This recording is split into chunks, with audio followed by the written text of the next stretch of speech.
Alors, les conseils que je donnerais aux stagiaires et futurs stagiaires de la maîtrise qualifiante en éducation préscolaire et enseignement primaire sont les deux suivants. Donc, il y en a deux. Par contre, les deux vont ensemble.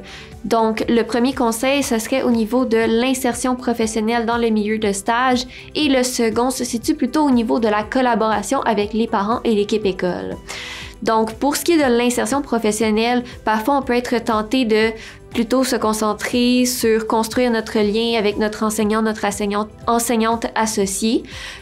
Par contre, c'est important de ne pas oublier que même si on est là seulement pour une petite période de temps, l'insertion au niveau de l'équipe, s'intégrer à l'équipe, d'un côté, ça fait partie de ce qu'on travaille en stage, ça fait partie des compétences qui sont travaillées. D'un autre côté, c'est ce qui va nous permettre de bien collaborer au niveau de l'équipe école. Donc, comme je disais, la collaboration avec l'équipe école et les parents, c'est aussi essentiel dans un milieu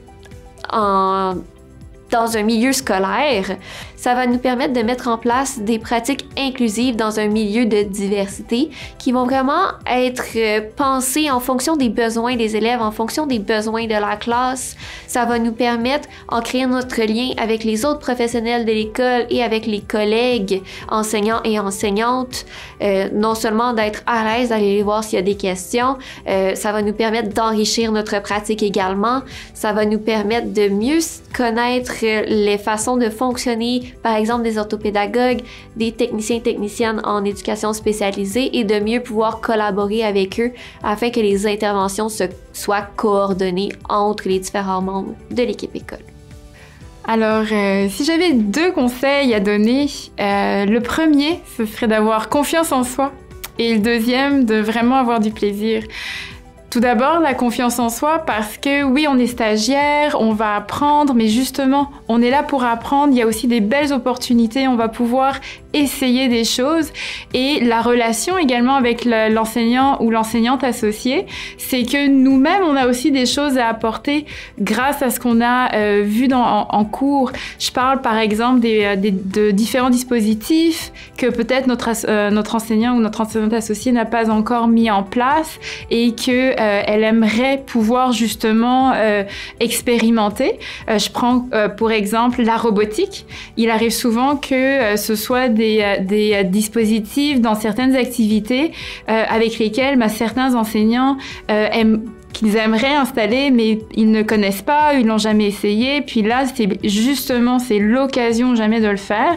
Et ça donne souvent naissance à de belles choses aussi pour les élèves, parce que d'un point de vue justement de la diversité, ce sont des activités qui viennent vraiment chercher tout le monde, que ce soit les élèves en difficulté, au niveau des apprentissages, au niveau du comportement. C'est vraiment de très belles occasions.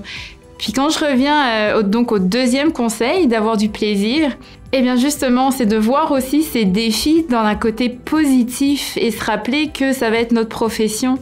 Donc, comme il est important de se lever le matin et d'être content d'aller travailler, c'est la même chose lorsqu'on va vivre nos stages.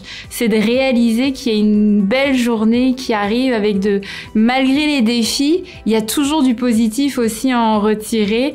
Même lorsque parfois la journée a été plus difficile, on peut se dire qu'est-ce qui a été positif. Le premier conseil que j'aurais à donner aux étudiants qui commencent leur maîtrise qualifiante en enseignement, ce serait d'être toujours dans un processus de réflexion de nos pratiques enseignantes.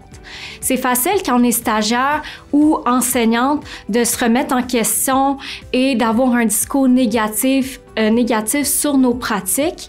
Il faut apprendre à se défaire de ce discours-là négatif et apprendre à nous faire confiance. Donc, moi, ce que ma superviseure m'a dit pour mon stage 3, c'était à la fin de la journée de toujours faire un moment d'introspection sur mes bons coups pendant la journée et ce que j'aurais pu améliorer pour les prochaines fois.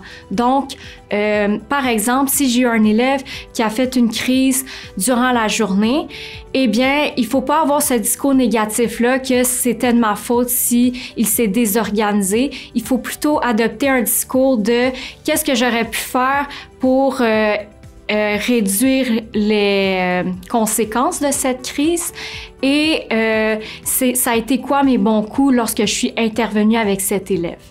Le deuxième conseil que j'aurais à donner aux étudiants qui font partie de la maîtrise qualifiante en enseignement, ce serait toujours encore là d'adopter une posture critique par rapport à nos pratiques inclusives cette fois-ci. Donc, il faut toujours se questionner à la fin de nos journées, à savoir si on a suffisamment mis en application des pratiques inclusives ou encore, au contraire, est-ce qu'on a agi de façon à exclure un élève sans qu'on s'en rende compte forcément?